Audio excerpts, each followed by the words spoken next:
Hi, Irwin. It's so nice to see you this morning. Thank you for making time for Jayas to have this interview with me.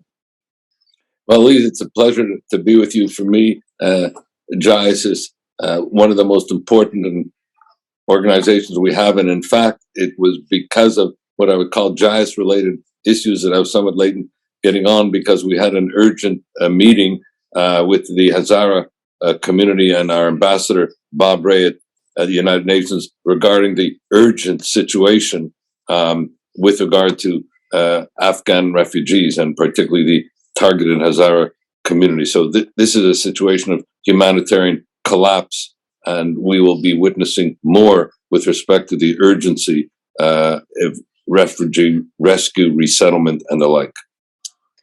It's an area that Jayas is very involved in, Irwin, and we'll be talking about that a little later. But it's always so important to me knowing that you're doing this holy work on behalf of the Jewish community, but also on behalf of all Canadians. So thank you so much. So I want to start off actually with an easy question. One of the things I've learned in my job at Jayas is whether someone has come to the country 6 months ago or 60 years ago, everybody remembers the first person that helped them when they came to Canada. Do you know any of your family's immigrant stories, Irwin, of someone who helped them when they first came? Well, both. My mother was born in Montreal. My father came 1 year old from Kovno, Lithuania. Both my maternal and paternal grandparents fled either the pogroms at that time in Eastern Europe or the fear of pogroms. JIAS was not yet in existence. Canadian Jewish Congress had not yet been born. They were helped by other members of their family who had preceded them. For example, my great grandfather had come to Montreal, and also the Landsmannschaften that had existed at the time. I just want to say that Montreal was not so much a port of destination as it was a port of landing. Some of my grandfather's brothers actually ended up in Los Angeles and in Tennessee. They ended up in Montreal because more of their family members were here. And the Litvak community, if I can use that term, was a very close-knit community that was part of that welcoming framework. And both my grandparents on one side were Orthodox, on the other side very traditional. So there was that welcoming framework as well. And the concept of welcoming is so apparent in Judaism. We're taught in the Torah the commandment 36 times to actually welcome the stranger, embrace the stranger, and be kind to the stranger. What does that commandment mean to you as a Jew, as a human rights advocate, and as a Canadian? Well, I was really brought up on that commandment as part of the overall both teachings and experiences of my parents of blessed memory. It was my father who taught me at a young age, before I could understand the profundity of his message, when he would say to me that the pursuit of justice, and he would say it in Hebrew, tzedek tzedek tirdof, as he put it, was equal to all the other commandments combined. And this, as he put it, is that which you must teach onto your children. This must be your life's credo. But it was my mother, when she would hear my father saying these words, would say to me that if you want to pursue justice, you have to understand, you have to feel the injustice about you.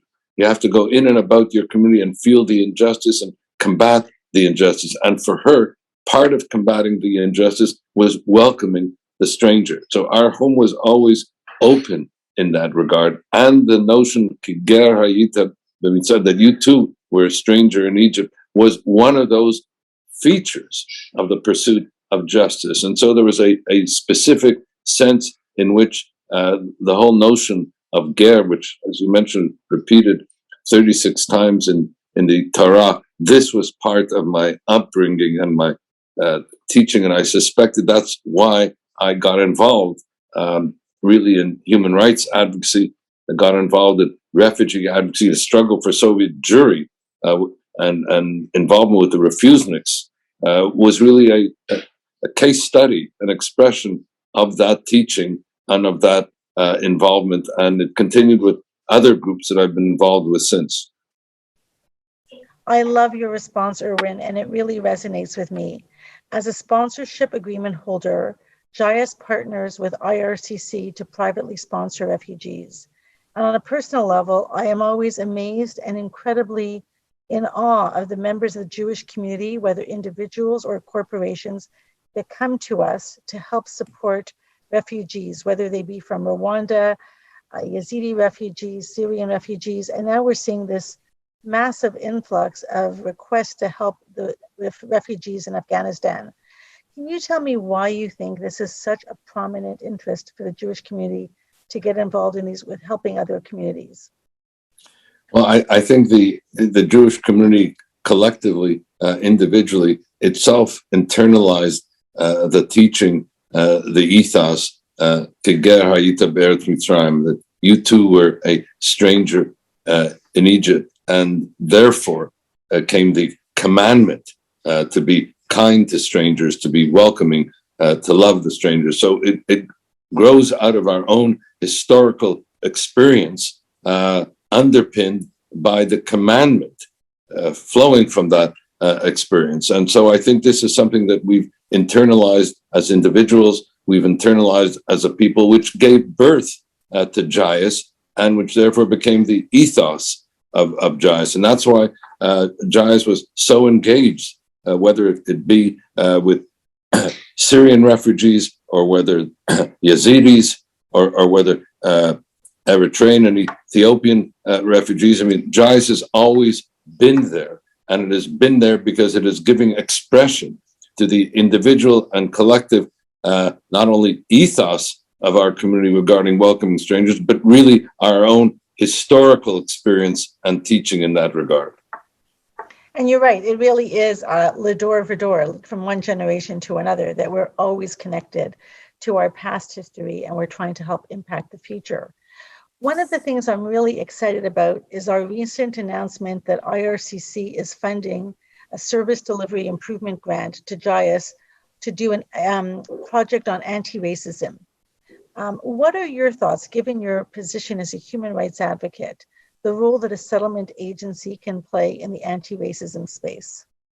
Well, I think such a grant is as timely as it is necessary. It comports well, with not only JIAS's historical mandate, but the particular purposes to which this grant can now be put. First, the educational purpose. I think JIAS can play a role in taking that ethos that we've been speaking about, welcoming the stranger, and making this part of anti-bias and anti-racist orientation in terms of our country welcoming the stranger, the refugee in our midst. That's the first thing. The second thing is, I think we have seen that refugees can themselves be bear the brunt of sometimes of discrimination. We've seen this south of the border, so we have to be in a kind of protective role too, to protect against refugees being targeted with racism because of their country of origin or identity and the like. So this is another part of that educative role. I think it's an educative role, but it is an advocacy role as well, in terms of advocating on behalf of those newcomers and those refugees, and protecting them from that bias. Third thing, which is not always appreciated, is another, if you will, educative role, is that regrettably, some refugees, because of the country of origin from which they come, harbor some prejudices themselves. And here too, I think JIAS, as part of this anti-bias training, can play an educative role with regard to the norms of Canadian citizenship. And so having refugees who may have come with such baggage to have a better appreciation, of Canadian values, of our Charter of Rights and Freedoms, the kinds of education in citizenship, but as I say, done in a way where we both, on the one hand, respect their origins and traditions and cultures and identity, but also seek to ensure that some of the baggage that some of them may come with that may undermine even their own experience can in fact be addressed and helpfully redressed to make their own experience a better one, as it also will make it better for Canada. You know, it's interesting. We serve clients from around the world. They come from different countries. And I asked them my first question, you know, what was the thing that you remember about someone helping your family when they came here? It's so often that we hear that newcomers coming from all these different places remark to us that they didn't expect a Jewish agency to be the ones to welcome them in Canada, and how we transform their views of Jews and the other clients that we serve, because working with our settlement agency, they actually get to see the impact of what their future in Canada is going to look like. So thank you for those remarks. They really resonate with me. You mentioned that your family came, you know, in fear of the pogroms that were taking place in Europe. And that's actually why we were founded 99 years ago, because of the racism, the anti-Semitism that was happening in Europe. And Congress, you know, created JIAS. Now looking forward, the work that you're doing, what do you see the role of settlement agencies needing to be today? And what suggestions do you have for us in terms of the future? Where should we be focusing our efforts? Well, I think JIAS will have a number of roles because the refugee situation, regrettably, is only going to get worse. I mentioned earlier the Afghan situation. I think the situation there, and even reports just today, is that Afghanistan is at the point of collapse. And so we are going to see a horrific, you know, humanitarian situation along with the targeting of vulnerable groups there, be they women, the Hazaris, and the like.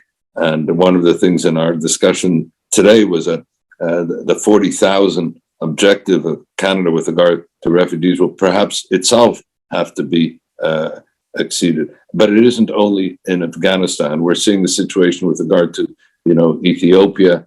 I can go on.